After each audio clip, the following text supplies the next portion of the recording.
Looking to dive into tactical shooter games set in a military sandbox? You probably stumbled upon some of those epic YouTube videos where gamers band together on a mission and work as a unit, using more military jargon than a Hollywood war movie. You looked at it and thought, wow, this looks impressive. I have to get involved. Games like Arma, Squad, and Hell Let Loose look amazing, but you're not sure where to kick things off. Then you go ahead and buy the game and realize that these games have a pretty steep learning curve, which might explain why they attract smaller but definitely more dedicated communities. Now, as a new player, it can be a lot to take in when there's chaos all around with orders being barked at you over the mic while bullets whiz past, and there's that one squad leader who keeps shouting at you and you have no idea what you've done to deserve it. Yeah, it's a lot to take in. All these games try to simulate realistic combat. They focus more on tactics and being careful rather than quick reflexes like in other shooters. Apart from games like Arma and recently Squad, a lot of the first-person tactical shooters tend to be too fast-paced for what they're trying to achieve, which can mess with the atmosphere that they're going for.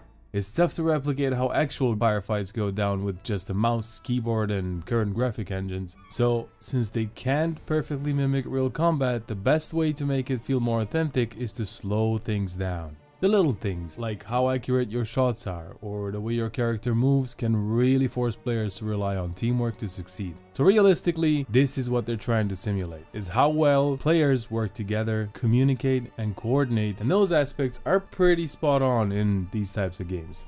But as a new player, you're usually just staring at a respawn screen while everyone else is chatting about objectives you didn't even know existed. Not getting kills and lacking the game knowledge can really make you hit that quit button and swear you'll never play again. Since playing Battlefield 1942, I've been a huge fan of games that feature massive battles in big open worlds. I remember Battlefield 2, which was my all-time favorite game back in the day. Was one of the first games I really got into the tactical shooter genre. Project Reality on Battlefield felt like my training ground for everything tactical. I was like, wait, what do you mean I can't just run and gun?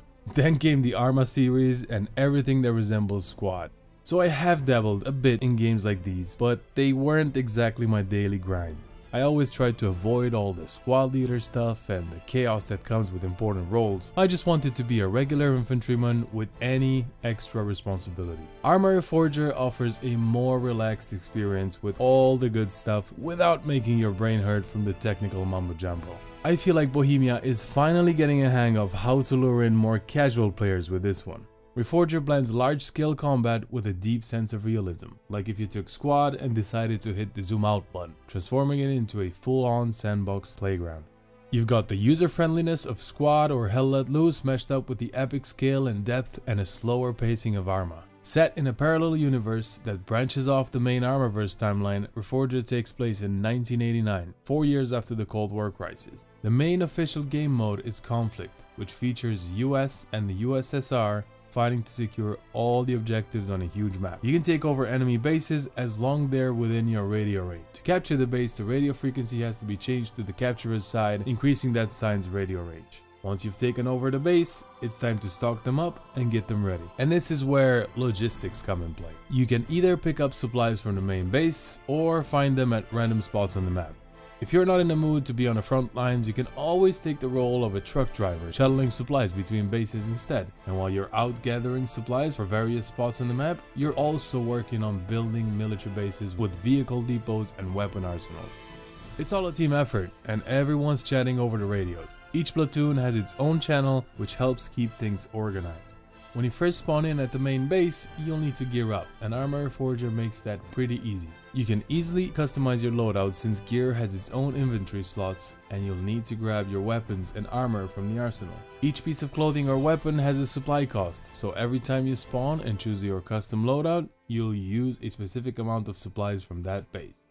It's cool because unlike Squad or Hell Let Loose, where you pick a class and are locked into it for the entire match, here you have more freedom. If you want to go sniping, you won't have to worry about someone hogging the recon squad for the whole game. You can just grab what you need and jump straight into the action. You can also loot the bodies of fallen players. For example, if you run out of ammo and can't get back to base to restock, you can grab magazines from your fallen teammates or even grab an enemy's weapon and keep going. I'm not sure why, but there's just something cool about being able to grab gear from ground that really makes it fun. Another cool thing that makes this game super fun is that you can grab the enemy radios from fallen soldiers. You can tune into their comms to figure out what they might do next. Some players even grab the enemy gears to try and blend in with the opposing faction, but a few community servers aren't too keen on that because it can give an unfair advantage.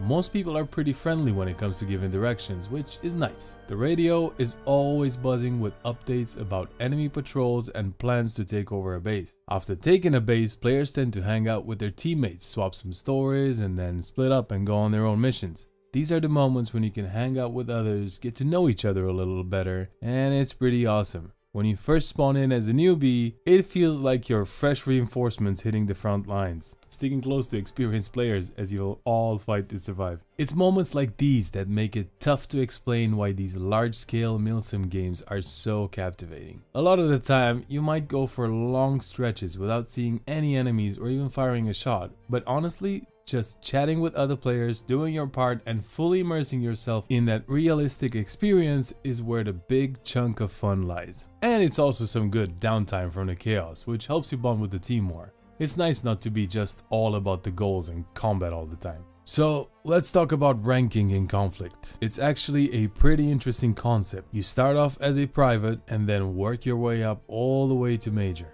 To do this, you have to complete various tasks that are really important for the team, like capturing bases, defending them, running logistics, and building necessary structures. It's all about teamwork and strategy, which makes it engaging. What's really neat is that the longer you manage to stay alive with one single character, the more quickly you're going to rank up because you earn what's called a veteran status. And this basically encourages players to focus on survival, making the gameplay a little more intense. Now, here's where it gets even more interesting. A lot of the armored vehicles, helicopters, and those really cool trucks are all locked behind your rank. That means that if someone just joined the fight and they haven't ranked up yet, they won't be able to just spawn an APC or anything like that and waste the team's supplies. So it definitely adds a layer of strategy to the game. You want to survive longer, rank up, and unlock all those awesome vehicles and buildings. It's all about teamwork and personal growth in the middle of the chaos. All the conflict modes have a full day and night cycle, which makes it very fun. At night, everything slows down. Since visibility is limited to less than 100 meters, sniping and long-range shots aren't possible.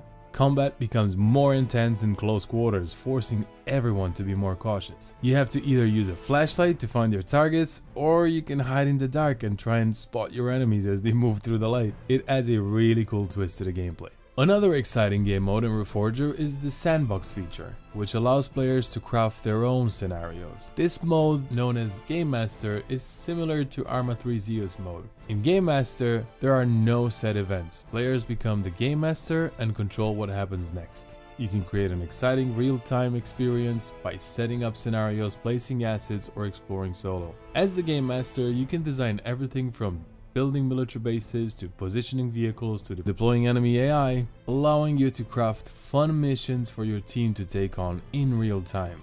There's also a solid single player or co-op mode called Combat Ops that features well-crafted pre-made scenarios. One of these scenarios has you taking a role of the local militia as you work to reclaim your island from the invading forces. It's a lot of fun. But Arma Reforger really starts to stand out when you dive into its modding capabilities. The community has already created some really fun game modes and added tons of cool stuff. One of the conflict servers I play a lot on has the game set in present day, featuring modern combat in a fictional showdown between NATO and Russia. It's the same game mode as the vanilla one, but you get all these cool gadgets and customizable weapons with scopes, red dots, and different grips and stocks. Plus, there's night vision for those night operations, which makes it super fun. You've also got new modern vehicles and all sorts of gear that totally change up the gameplay from the usual mode. On top of this, there's a bunch of unique game modes that modders have come up with. One of them is called Wasteland. It's a looter-shooter game mode where you've got two teams competing against each other, plus smaller independent squads running around. In Wasteland, you'll take on missions with AI, trade gear with various vendors, build bases, and get your hands on some awesome weapons and gear. The longer you survive, the stronger you become, unlocking cool stuff like armored vehicles and helicopters. It's a blast. If you're into extraction shooters, you should totally check out this game mode called Rogue Extract. It's really good because it basically mimics the whole atmosphere of Escape from Tarkov. You know how intense and tactical that game can be, right? Rogue Extract captures all of that, allowing you to jump straight into the action as you eliminate Scav AI and other players on your journey to the extraction point. What's even cooler is that it actually includes a hideout feature where you can stash all your gear, just like in Tarkov. Arma Reforger also has a role-playing scene, believe it or not. There's a game mode called Arma Life, where players get to dive into everyday life, complete with police work, jobs, banks, and everything that comes with it. Now, these are just a handful of game modes that I've explored, but believe me, there are countless additional features and modes being introduced every single day. It's an exciting time, and there's a lot to dive into and discover. The variety is impressive, and there's no shortage of content to keep players engaged and entertained. Now, let's address the downsides. Arma Reforger faced a rough start during its early access launch. Players experienced frequent crashes and disconnects, which often resulted in losing all progress made with their soldiers. The entire team also suffered setbacks in the battle progression due to some abrupt restarts. It was a frustrating experience, and I distinctly recall how challenging it was to play at launch. But it has evolved significantly since, and they also released 1.0. While there are still a few issues that mainly occur on extremely populated servers, most of the time you can maintain your progress without losing anything. This means you can simply rejoin the game and pick up right where you left off. There are still some bugs and glitches popping up, but they're pretty manageable. With all the moving parts in the game, nothing feels game breaking at all anymore. I think Arma Reforger is doing really well right now. If you like tactical shooters or MILSIM games but find some others a bit too much, this one's a fantastic entry point. It's a blast meeting new people and figuring things out together. Plus, it's on console too and has crossplay, so PC and Xbox players can enjoy it together. Well, this is it. Thank you so much for watching, and if you enjoyed the video, don't forget to hit that like and subscribe button. What do you think about Arma? Have you played it? Let me know your thoughts in a comment below. If you want to chat with me or any other members of the community, or even play a few games together, be sure to join my Discord server. Or you can also drop my Twitch live streams. I usually stream 4 days a week, and Arma's been taking over lately, especially Wasteland. I can't wait to hang out with you all. Thanks again, and have a great day.